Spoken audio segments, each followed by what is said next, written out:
4 essential considerations for SEO in restricted industries with Marco Bonomo.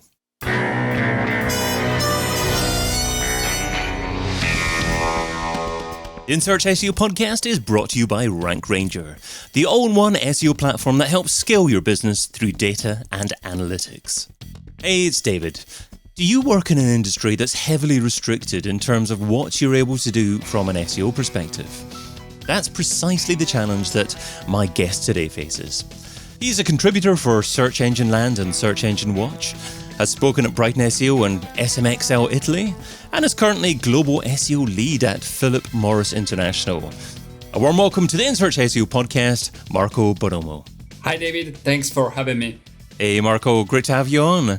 Marco heads up the SEO for icos.com and vive-vape.com.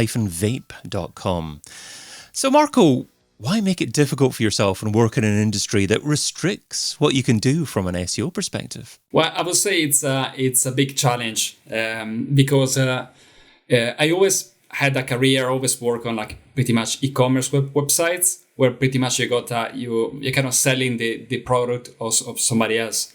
But in this case, Philip Morris with all these, for example, for IQOS, which is a heated tobacco device.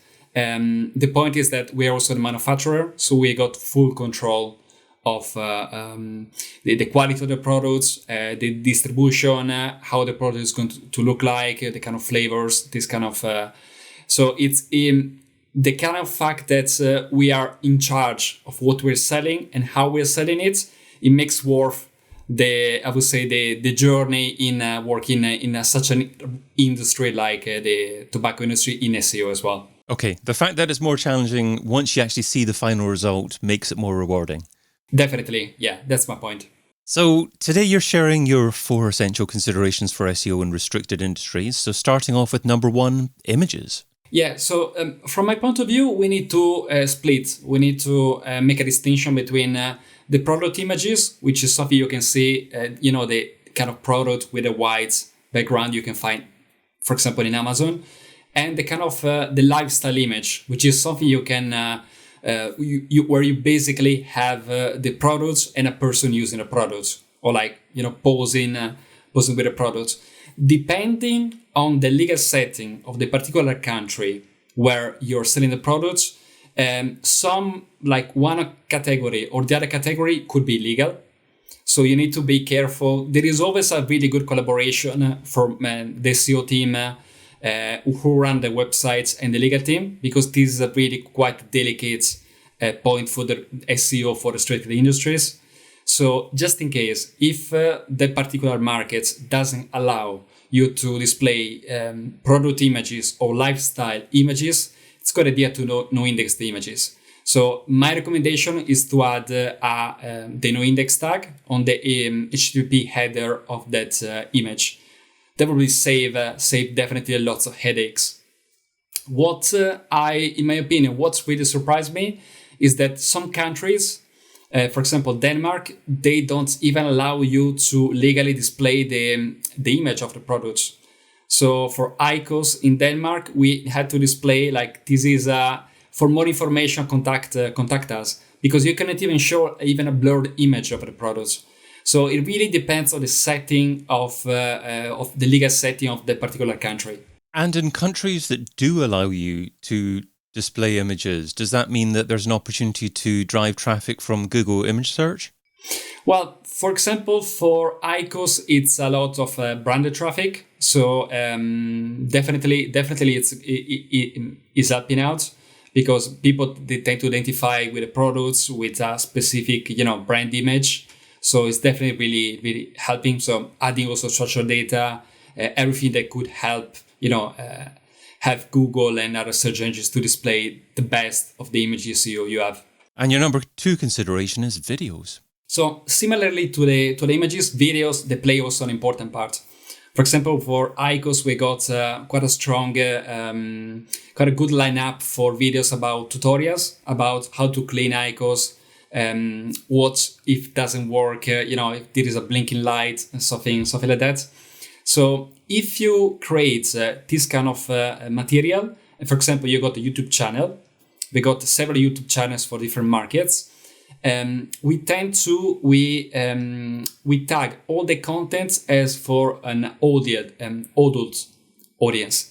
So in this case, basically the user who's clicking on the video, they need to kind of verify they're an adult audience.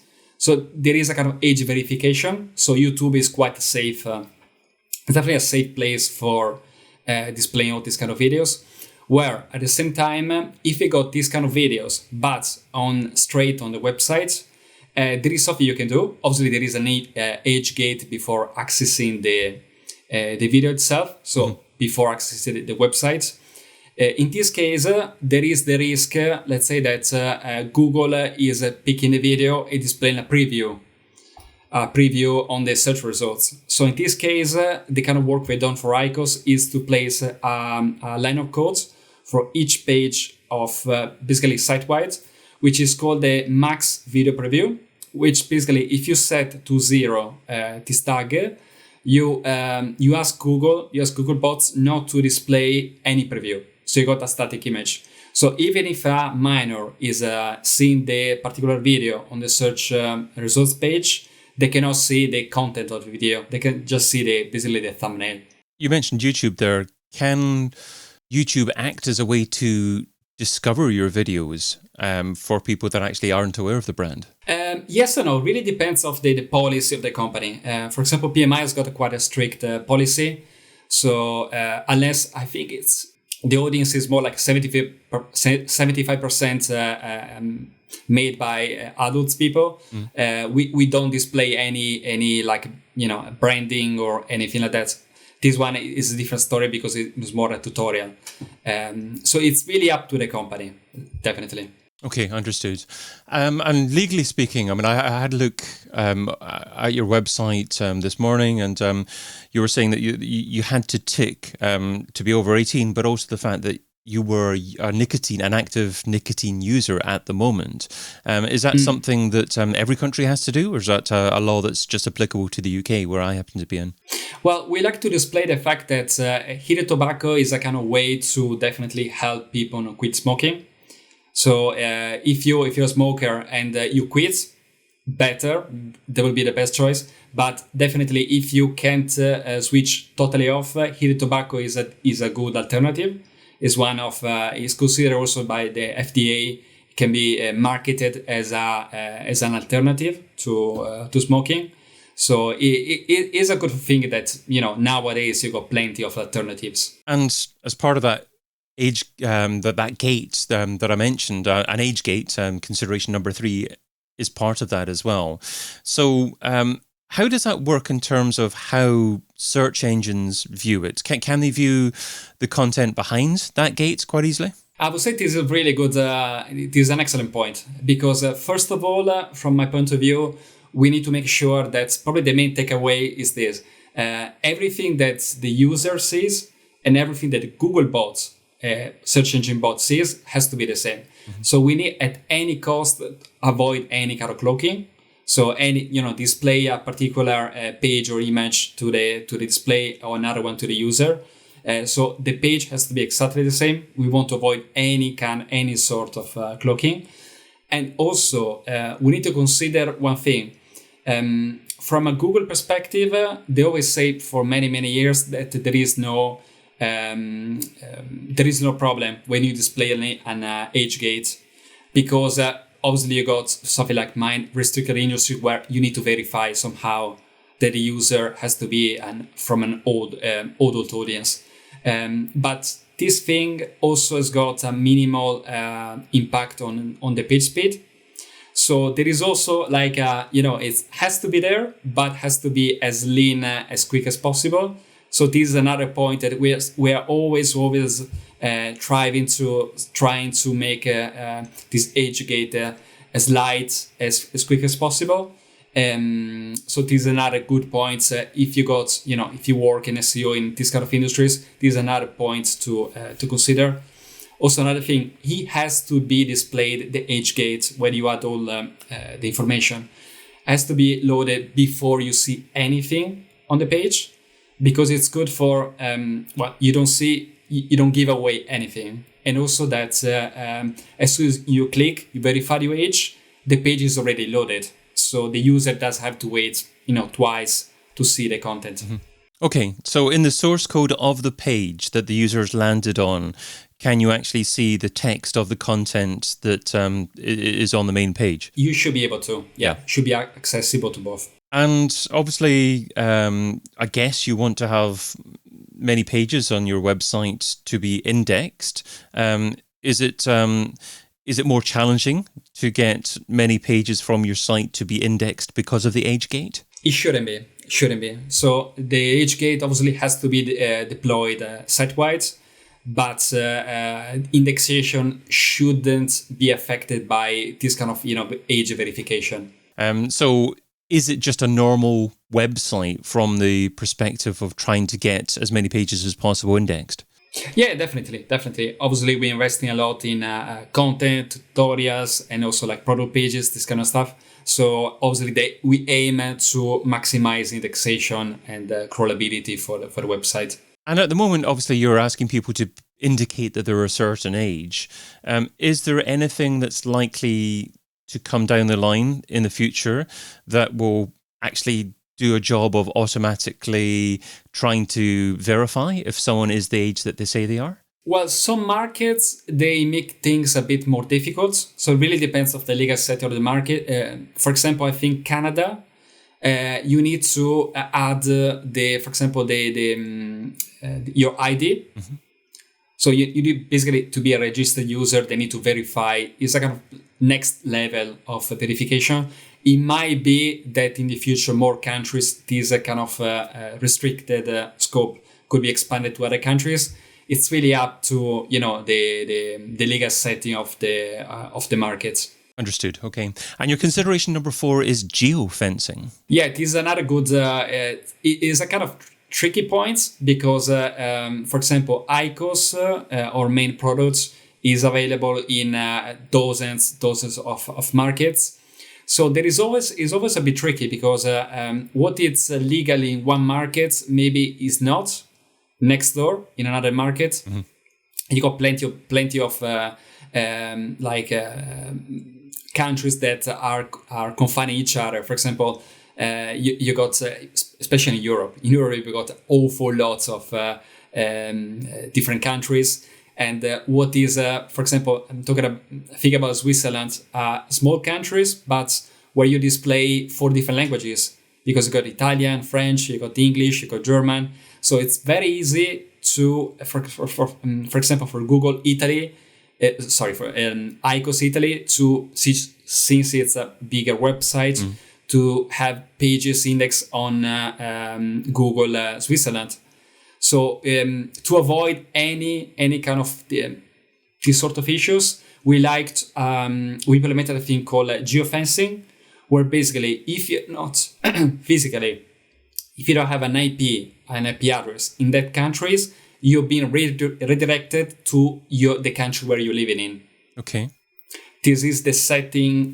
This is probably the most strict setting you can implement, but it's also one of the most one of the trickiest. Because it's many things obviously can go wrong. The IT has to be super aware of any kind of particular issues. So sorry, if you're a logged in user, then obviously you'll know where someone normally lives. So if they happen to be on holiday in a certain country, then if your website shouldn't be accessible in that country, they'll redirect to the one where the user is registered in. Is that correct? That's correct. Yes, it works. At least for us to give. This is basically the setting we decided to have to give the best protection to the user. So if a user hasn't been on your website before, then how would that experience work for them then? It's based on the IP of your the internet access you're using. So even if you're not registered, you're not accessing a website which is not part of your countries. Mm-hmm. You've been redirected to the ICOs of your country. Okay, sure. No, I was just trying to establish if you were maybe in a country that didn't have access to the website, then what your experience would be if it was the first time that you visited the ICOS website and you hadn't been on before? So if you live in a country which doesn't have a market where we're not selling the products yet, basically you got a notice. You go to the kind of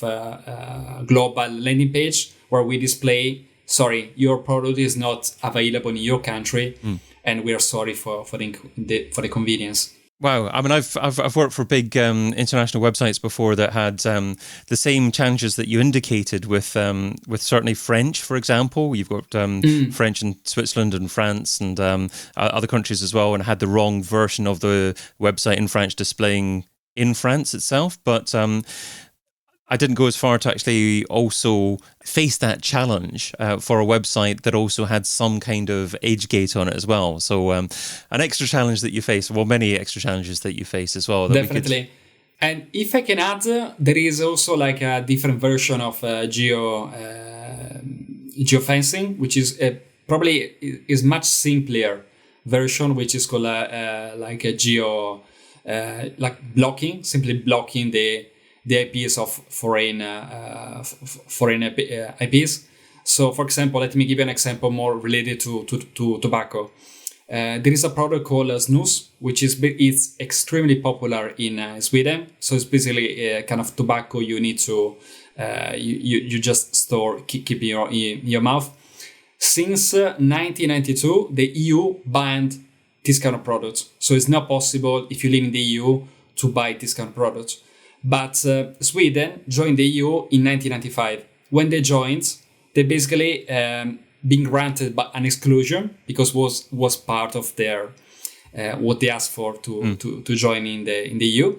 And basically, you got a product which is legal, totally legal to be sold in Sweden, but it's illegal to buy from the rest of Europe. So in this case, you need to block all the different IPs outside Sweden. Wow. I'm sure we could have a conversation just about that, but maybe... Yeah, and trust me, the legal setting, it varies country to country, so you need to have a very, very strong team, strong legal team to fully understand the extent of the law. Or maybe a conversation to be continued at some point. But yeah. Let's finish off with... The Pareto Pickle. So Pareto says you can get 80% of your results from 20% of your efforts. So what's one SEO activity you would recommend that provides incredible results for modest levels of effort? Well, personally speaking, I think probably internal linking. Internal linking, if you're already strong with content, backlinks, you got a decent structure of the website, the single components that will allow you to improve rankings and crawlability on the website, it's definitely the internal linking.